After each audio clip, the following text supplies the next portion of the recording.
Hello everyone, you are watching law glory. I am Rashmi Sharma. आज का हमारा टॉपिक है कि सुप्रीम कोर्ट और हाई कोर्ट के जजेस का अपॉइंटमेंट कैसे होता है।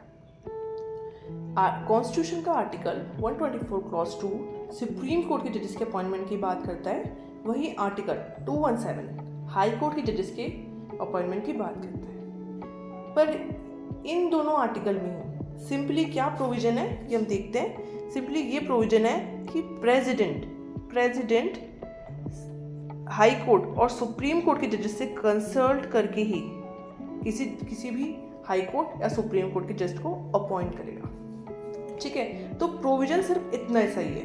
कोई भी प्रोसेस अपॉइंटमेंट के लिए कॉन्स्टिट्यूशन में गिवन नहीं है।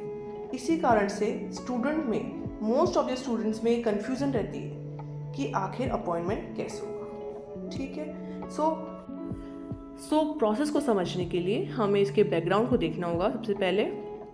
सबसे पहला केस था SP Gupta versus union of India का। इस केस में सुप्रीम कोर्ट ने जो आर्टिकल 124 क्लॉज 2 और आर्टिकल 217 में जो भी कंसल्टेशन वर्ड है उसका मीनिंग बताया था कि कंसल्टेशन का मतलब कॉन्करेंस कभी भी नहीं होगा।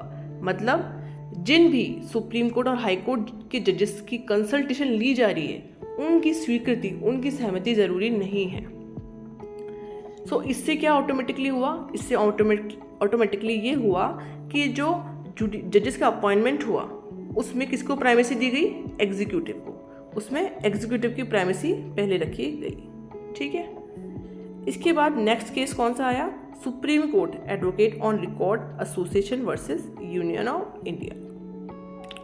इस केस में सुप्रीम कोर्ट ने जो पहला केस था उसको फर्स्ट जजेस केस जिसे हम कहते हैं उसको ओवररूल कर दिया और कोलिजियम सिस्टम को इवॉल्व किया।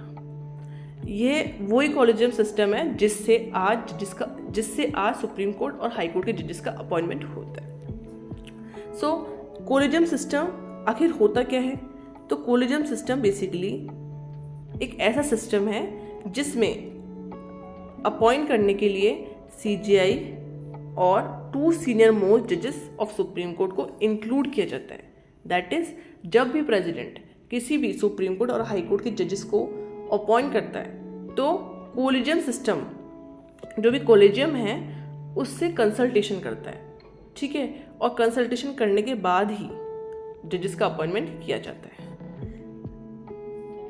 नेक्स्ट है थर्ड जजेस केस, री प्रेसिडेंशियल रेफरेंस। इस केस में क्या हुआ था कि सुप्रीम कोर्ट ने कोलिजियम सिस्टम है उसके एरिया को थोड़ा एक्सपांड कर दिया।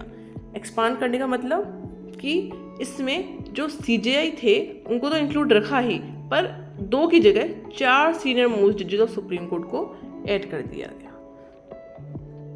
ठीक है, अब क्या हुआ? अब ये हुआ कि जैसे ही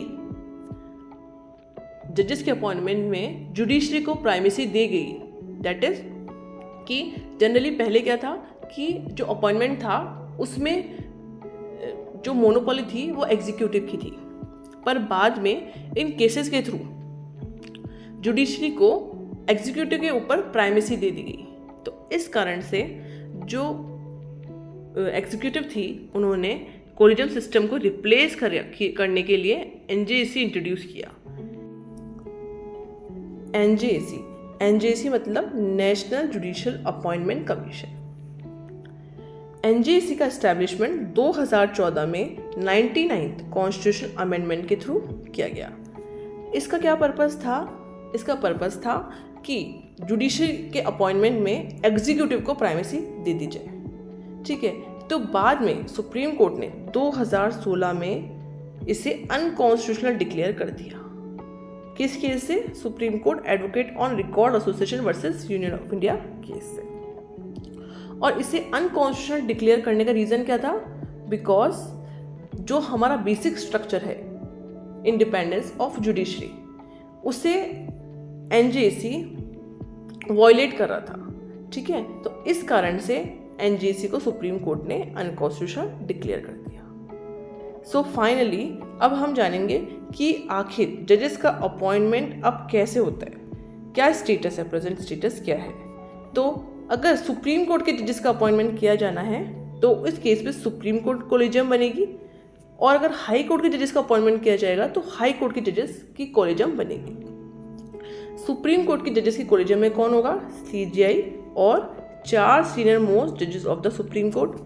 वहीं अगर हाई कोर्ट के जजेस की अपॉइंटमेंट किया जाएगा तो वहाँ पे कौन होगा? CJI और 2 सीनियर मोस्ट जजेस ऑफ सुप्रीम कोर्ट। ठीक है, आई होप आपकी जो कन्फ्यूज़न थी मैं दूर कर पाई हूँ। So please if you like the video, like, share and subscribe.